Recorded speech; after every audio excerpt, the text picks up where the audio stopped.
I manifested this guitar, and the gentleman I traded it from actually told me that he manifested my guitar, which was really funny because I actually said I wanted this guitar and cash for my guitar, and it literally within 24 hours happened.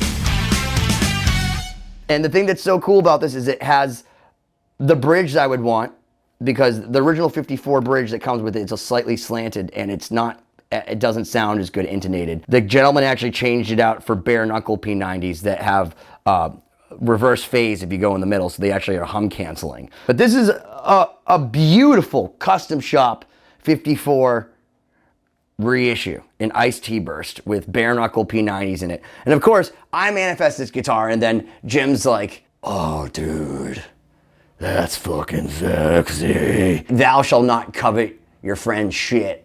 I gotta get one. Sends me a link. Dude, that guitar's not gonna touch this guitar. And he plays this guitar, he's like, dude, I know, it's so fucking great.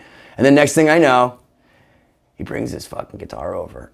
And I got schooled, and we're gonna go and we're gonna look at it. Sometimes what we think to our ears isn't necessarily what happens when we listen to it back in the studio. You know, it's like, again, being on Ghost Hunters and you're like, I didn't see anything, and then like a fucking figure walks across the screen. This was a 54 reissue that was made for George Benson. If you don't know George Benson, get off this right now, go to YouTube, type in George Benson, and then go, oh, he's talking about jazz stuff, and I go, yeah, there's a crack in it. So clearly said, fuck it! And the body blank was left alone. This guy somehow got a hold of this and said, I'm gonna make this guitar. This is kind of like in between a 60s taper and a 54. This crazy dude made this neck and ordered this fingerboard from the custom shop.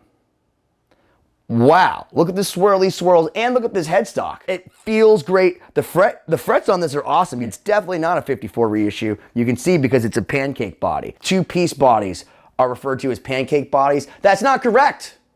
A pancake body is when you have the two pieces of mahogany with a little piece of maple in between. And then what's up with this binding? This binding seems to me like it's, I don't know.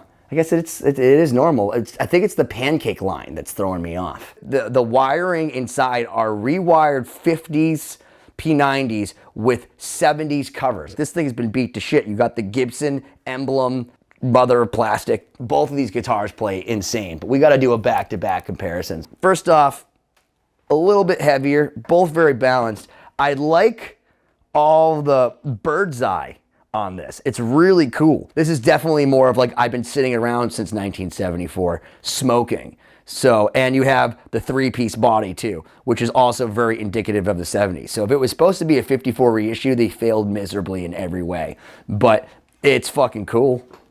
Let's go. As you can hear, that sound, that's just the sound of dirty power and everything through a single coil. And in the middle position, it's reverse polarity. What does that mean?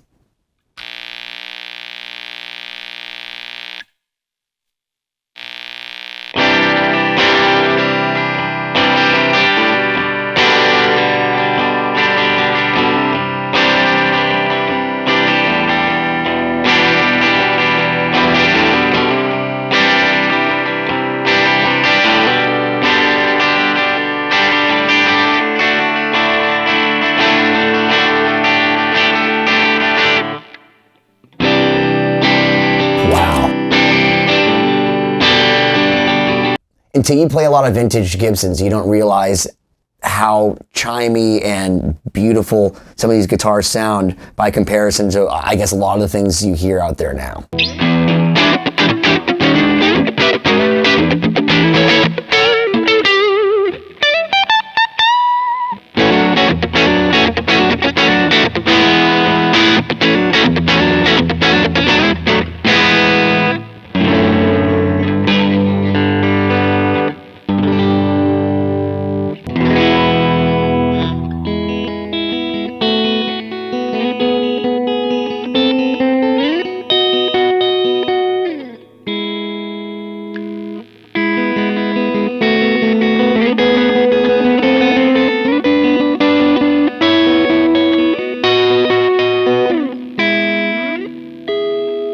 This thing's amazing.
Guys, this thing sounds amazing. Is this in tune? Do we know?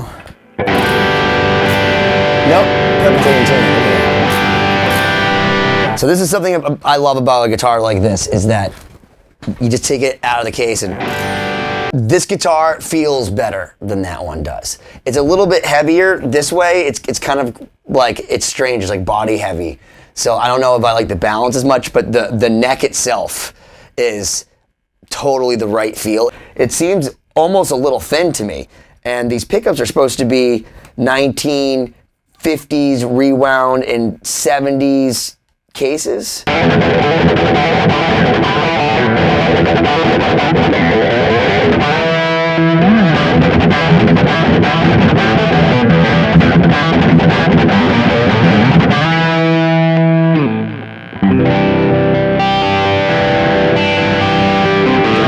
This definitely has a lower output, but the tone on it is pretty amazing. That is a beautiful guitar. There's literally nothing wrong with it. But when you pick up a guitar like this and you feel the neck, you're like, this is magic.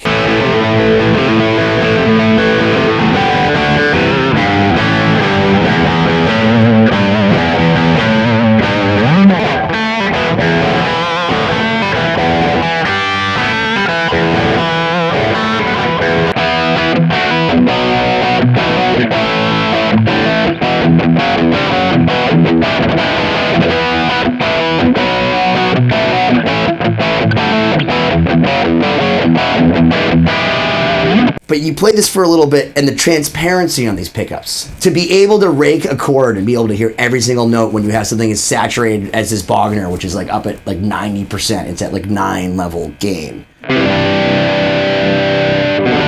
So again, the age-old Van Halen.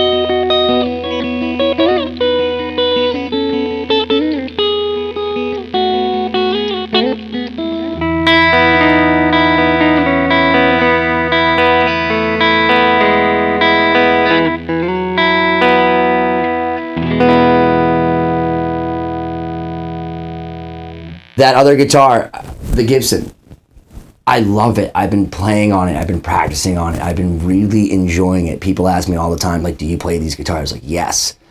And I've really enjoyed it. It has a mojo about it. First off, it's being a reject from George Benson. So, like, I'll take George Benson's leftovers. That's cool. And I love this. I love the crack. I love the little bit of bird's eye. It's kind of like a story, like what happened here? Why would Gibson make a 54 reissue body in 1974 and then make a pancake? What about that is a reissue? It feels thinner, like an Ibanez almost. Which would actually make sense because George Benson, holy shit. I think this is thinner guy. So a little bit less than 2. Yeah, dude, this is a little bit over 2. So we just measured. Wait a minute. The guitars, dude. Get your mind out of the gutter, you creeps. I felt like this was a little bit thinner. It felt very much to me like an Ibanez. And that actually makes sense because I have an Ibanez custom agent. And it kind of, they're put together like this. So this almost feels like it's a Gibson trying to imitate an Ibanez. It's a little bit smaller. I think Jim said it's like a 1/16 of an inch. I think it's more like an 1/8 of an inch, but he says not it's even. All right, whatever. The rosewood, it's beautiful, but the neck itself, it's just got a great feel to it. It's a beautiful piece of mahogany. It doesn't match the body, but it's cool, and it's definitely not a 54. There's no question it's not a 54. This is a mongrel, but these pickups again, it's back to the conundrum I've talked about in previous videos, whereas do you use lower output vintage pickups with higher gain or higher output pickups with lower gain, or do you just use so much gain that no one can understand you anyway and just call it gent? One of the most important things about a guitar is how does it make you feel?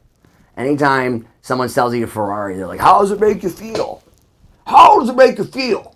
You know, if you go out to Vegas and you talk to some pimp, and this girl goes down, and you're like, how does she make you feel? Syphil. I don't know, where was I going with that? I don't know, but you can wrap it up.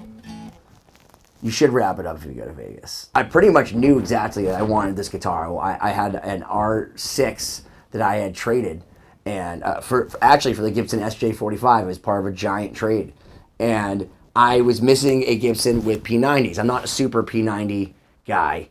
But you have to have it as a tool in the toolbox, like me, the sharpest tool. It sounds great and it's beautiful, and it came with a bridge I like better and pickups that I think sound better than the stock Gibsons.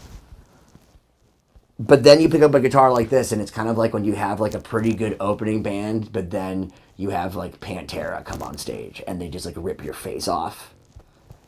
That's how I feel this is. And they don't have to do it with as much gain. That's one of the things that I've learned, like with a band like Clutch or even a band like Zeppelin or Sabbath. They didn't have to be super, super heavy as far as the saturation and the triple rectifier and all that to be heavy.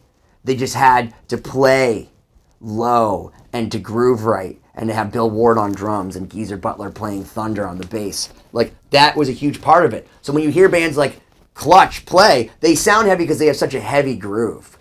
Pantera called it the power groove. I would never think to play this in like a metal band or in a heavy band of any sort.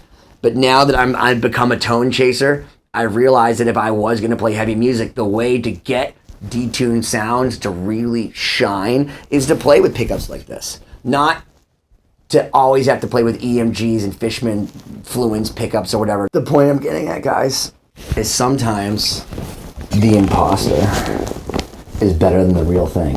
Just ask Slash's Les Paul. Why don't you fucking smash that subscribe button already?